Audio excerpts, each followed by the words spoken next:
May I come in, sir? Introduction about yourself. My name is Nashra Batool. I'm from district Kishtwar. I did my schooling from Islamia Farida High Secondary School, Kishtwar. I did BE in Electrical from Mahan Bachata Singh College of Engineering and Technology, Jammu. My hobbies are writing Urdu poetry, singing Kashmiri songs, listening to ghazals and Kashmiri music, cooking Kishtwari cuisines. This is my fourth attempt in the interview. I'm facing the interview, and I'm married and I have 2 kids. Nashra, before we come to the moot point, tell me, how do you stay motivated? This is your fourth attempt. Sir, whenever I face a failure, my family is my biggest support, and it is a collective dream. It is not just my dream; it is a collective dream. My family keeps me motivated. Plus, whenever I face a failure, I want to improve myself. The willpower to improve myself, that is what keeps me going. And on the day of result itself, I feel very low, but the next day I know that I have to restart. So I just forget the failure and start again. That's what keeps me motivated. Since you have been from an engineering background, so why only civil services? Sir, civil services was always in the back of the mind of every candidate, I think, because it is the highest state civil service, and also my desire to serve in various fields to make a positive impact on the society. That's what motivated me to apply for civil services.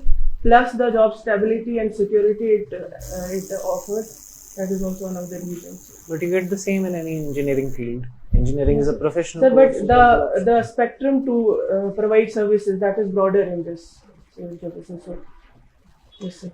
So, if you don't mind me asking, how long have you been married and how old are your kids? Sir, I got married in 2014, and my eldest son he will be 9 years old this year, and my youngest son, he will be 7 years. He's 7 years old right now. How do you balance preparation and taking care of it? So, like I said, my family supports me. There is support from the family. Plus, I think I am a good manager of time, so that's how I manage time and take care of my family side by side with my studies.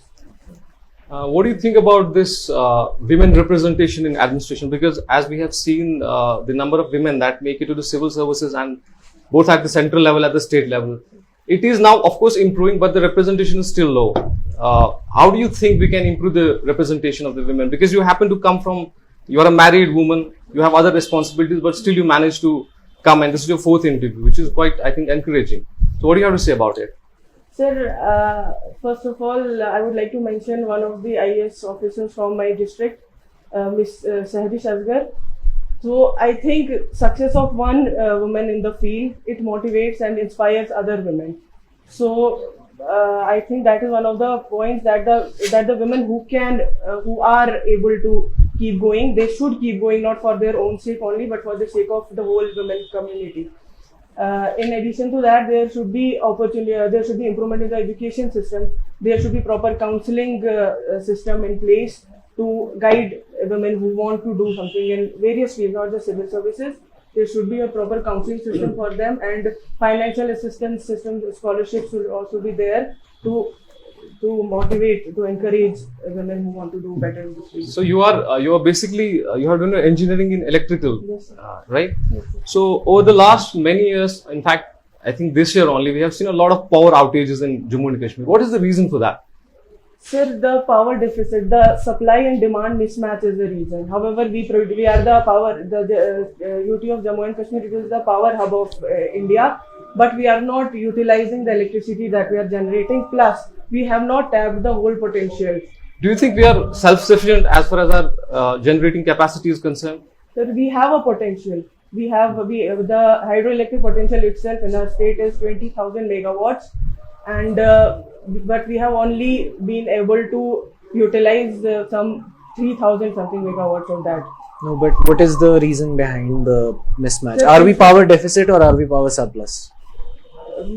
We have, as I said, there is much potential. We have No, not I'm tapped not talking it. about the potential. Yes, sir. I'm talking about as of right now. Are we a power deficit UT? That is the reason for power outage. What We is are not- the coming back to it, what is the difference between the generation and the demand side? That there is some 54% there's some 54% shortage of power. Can you tell me the name of a few that we are developing? Some projects Sorry, that we are sir? developing. Some projects that we are developing that are currently under construction. Yes, sir. So, there is 1,000 megawatt hydroelectric project in district Kiswar, Pakaldul project. We have Ratley project in Kiswar district itself, that is 850 megawatts. We have Kiro and Kwar coming up. Karthai project is there. These are the projects that are coming. Sabalkot in Riyasi district, that is also one of the projects. I'll ask two questions and so you can continue, right? There was a recent judgment by Supreme Court about the maintenance of women. Do you find some parallels between this judgment and Shahbanu case?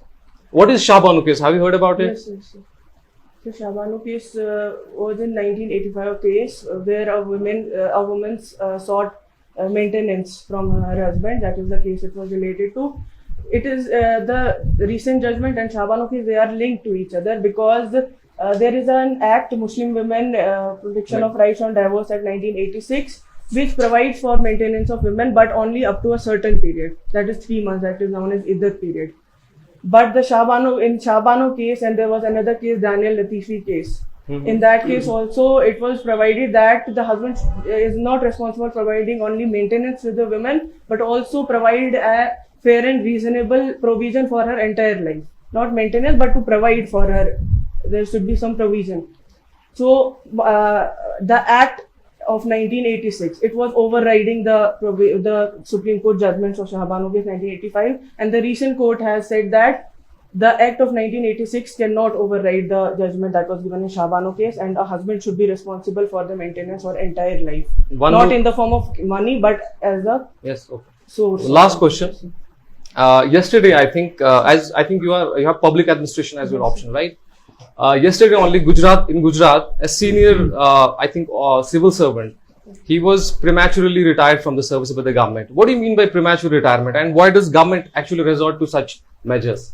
So premature retirement is when an officer is dismissed from his duties, is asked to retire before his superannuation or reaching a retirement period or completing his full services. It may be for compensatory reasons, it may be for compassionate reasons, like as a punishment for an offence. What is the article of the Constitution of India which governs? Sorry, sir. The article of the Constitution of India which empowers the government to exercise its right to compulsorily retire. There are two terms that we use for retirement. One, as sir mentioned, there is retirement and the other is voluntary retirement. So what are the two terms? What are the differences between these two terms? So retirement is when an official reaches an age of superannuation or completes his full service. Voluntary retirement is retirement where he has to go to the retirement when he completes the service. But in case of voluntary retirement, he can voluntarily ask to be retired before the completion of that. But there are certain conditions he has to complete at least 25 years, I think. So, since you have mentioned in your interest that you love cooking Kashmiri and Kishtwari cuisine. Just Kishtwari. Kishtwari cuisine. So, how do you define Kishtwari cuisine and what are the differences between the normal Kashmiri cuisine and Kishtwari cuisine? So, Kishtwar is a mountainous area. The geography of the district is different from Kashmir. Plus, the availability of food also differs, so that causes a difference in the food habits of people. So, some of the dishes are, for example, Soswagre is cooked in Kishtwar, Hol is cooked in Kishtwar. The reason for cooking of those particular dishes is that in winters, it is not possible to grind the crops with the corns or grains because of frozen water. Because mostly it was ground in the water mills. So that is why people used to put whole cereals. So that is what makes Kishtwari cuisine different. Can you tell me something about the topography of Jammu and Kashmir together? Like, what are the basic divisions of this state in terms of the geography? Sir, in Jammu and Kashmir, the Kashmir region and the Kishtwar region, these are the mountainous region, Pir Panjal range region. These are the lower Himalayas. I'm not sure, sorry. And the Jammu region, it is the Shivalik region. It does not have high mountain ranges. It is mostly plain area. Okay, so you're missing one basic point about one part of the union territory being a valley. So, which area are we referring to? The Kashmir area of the valley. Tell me, if you are selected as a civil servant, what are the qualities that you would bring to the services that you think you already have? Sir, I believe that I am the most hardworking, dedicated, and consistent candidate for this examination. So I'll bring those qualities to the civil services. Plus, I am a good time manager because I'm a mother of two and I'm managing studies as well along. So I am a good time manager. Plus, I don't give up easily. So that is one of the qualities I'll be bringing. Can you tell me what are some of the basic administrative issues or governance issues that JNK is facing right now? Sir, first and foremost issue is the issue of corruption. In addition to that, we have shortage of skills that are required for doing different jobs. Plus, digital divide is there. We are on the way to achieve the goal of e-governance. We are on the way, but we have just started. So digital divide is one of the reasons, and connectivity causes administrative troubles because there is difference in topography. Some of the regions are not connected as well as the other regions. So these are some of the issues. You must have heard in the news recently, we have seen many terrorist attacks taking place in Jammu division. Yes. So what is the reason for this shift in the terrorist attacks in JNK? Sir, the infiltration has increased over the years. Infiltration, the terror financing, there has been put a curb, but it is not. We are still not there. So terror financing is still going on. Plus the proxy war is going on, where the non-state actors are participating in this. And also, there is maybe disengagement of youth in constructive activities is also one of the reasons. But why do we see it in one specific region? Like Kashmir was known for militancy and terrorism. Why do we see a shift towards the Jammu division? Sir, in my opinion, there has been a tightening of security and a very aggressive attack on terrorism in Kashmir division. However, in Jammu division, there has never been an issue of terrorism at such scale as was in Kashmir. So maybe Jammu does not have such tight security system as Sure. I'll just add to this. You said that infiltration has increased. Is this factually correct? Has infiltration increased? I'm talking per numbers over the past, say, 10 years. Have the number of attempts at infiltration increased or have they decreased? Sir, over the past week, I read at least 2-3 news where in Kupwara an infiltration attempt was foiled. Plus, there was also a report by police itself that infiltration has increased. So that makes me believe that there has been increase in infiltration. In Nashra, we have a fundamental right, the right to profess religion. Now, in context of this fundamental right, tell me, how much do you support the recent Supreme Court judgment? It says that a woman is entitled to maintenance even after the divorce. Yes, sir. What is your take on it? Sir, right to profess religion. It is also there is also another right, that is right to equality and right against exploitation. So I think for the sake of women, there has to be balance between two rights.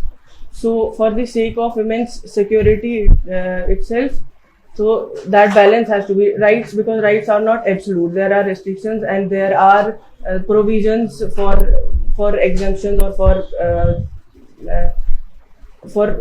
keeping it light for the sake of upgradation or upliftment of any section. Do you mean a fundamental right can override another fundamental right?